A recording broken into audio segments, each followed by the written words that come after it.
Bismillah ar-Rahman ar-Rahim. In the name of Allah, most gracious, most merciful. In the former program, we explained that these days the issue of Ijtihad has become a little difficult because it needs a lot of knowledges, and a person who is qualified enough can refer to the main sources and deduce a verdict and a decree about different jurisprudential issues. Today we want to answer to this question whether is it allowed for some people to make ijtihad and for other people to follow them, or no. Ijtihad was only limited to the ancient scholars, the scholars who were in the beginning centuries, and now in the 15th century scholars or jurists are not allowed to make ijtihad themselves. This is the question, and the answer to this question clears, in fact, the difference between the school of Shiism and the school of Sunni. There is a difference here between these two schools. The school of Sunni, they believe that we had four mujtahid in the 3rd century and in the 4th century, and people today must follow those mujtahids who were living in those days. And namely, they were Malik ibn Anas, the leader of Al-Malikiyah, and also we had Abu Hanifa, the leader for Al-Hanafi sect. Also, we had Ibn Idris al-Shafi'i, the leader of al-Shafi'iyah. And finally, we had Ahmad ibn Hanbal, the leader for al-Hanbali people. These four people, of course, we don't want to talk about their biographies and other details that you can have access to their lives on the web. You can find and study when and where they were born, how did they study, and what are their main books, etc., etc.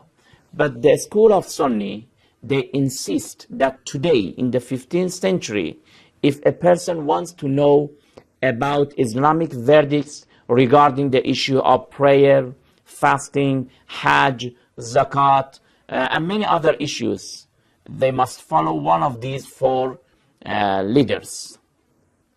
They call them Al-A'immatul Arba'ah, the four imams or leaders for these four sects of Islam in the world of Sunni.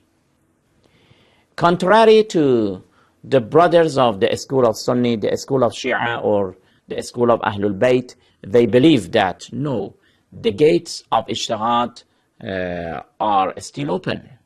And today also, the scholars and the jurists who have the ability and who have the conditions, of course, they are qualified. Not any person. A faqih, a jurist, who has enough ability and who has all conditions, he will be able to try to find the Islamic verdicts and decrees from the sources. He can make ijtihad. And in his making ijtihad and finding the Islamic verdicts, whatever he issues, whatever he says, if they are in according with the realities, they will receive two rewards. We call it لِلْمُصِيبِ أَجْرًا. If whatever they say is based on the realities and it is exactly in accordance with reality, they will receive two ajr, two rewards. But if they made a mistake, again, they will be rewarded because they have tried to do their best. And for the followers who are following them, the followers also will have proof in the day of judgment. They will have evidence in the day of judgment that, oh Allah, we followed those who deserved to be followed. And you told us to follow, therefore we follow them, even if what we did was not exactly in accordance with the reality.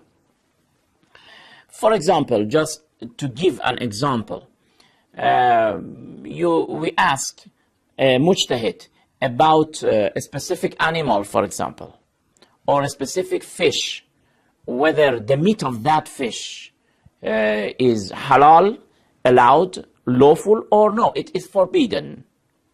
Here, mujtahid refers to the traditions and to other sources that already we mentioned. When he finds, finally, he issues a verdict and he says it is lawful or it is unlawful.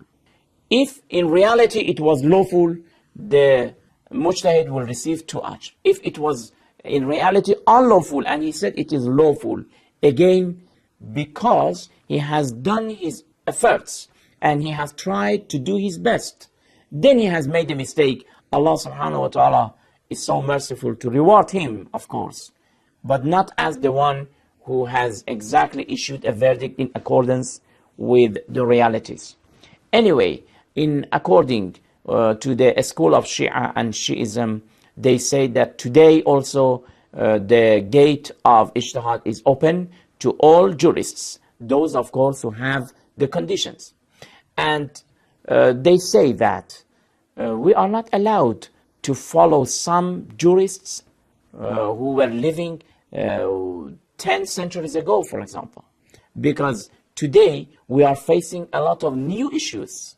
And these new issues, because of the technology, they need new verdicts, new judgments. Therefore, the mujtahid must be alive. According to the school of Shia, a normal person is not allowed to follow a mujtahid who is dead. Why? Because there might be a lot of new questions and he needs to refer to the mujtahid and ask about them.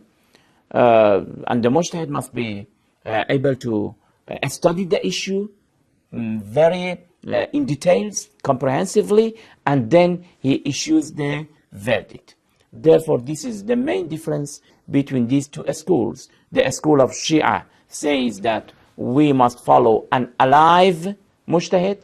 The school of Sunni say that we must follow those 4 people. But those 4 people, they are dead now. And in next program, we will explain that why this issue has happened in the world of Sunni, that we still must follow those 4 leaders, not the contemporary jurists and mujtahid. Until then, inshallah, we will continue this topic.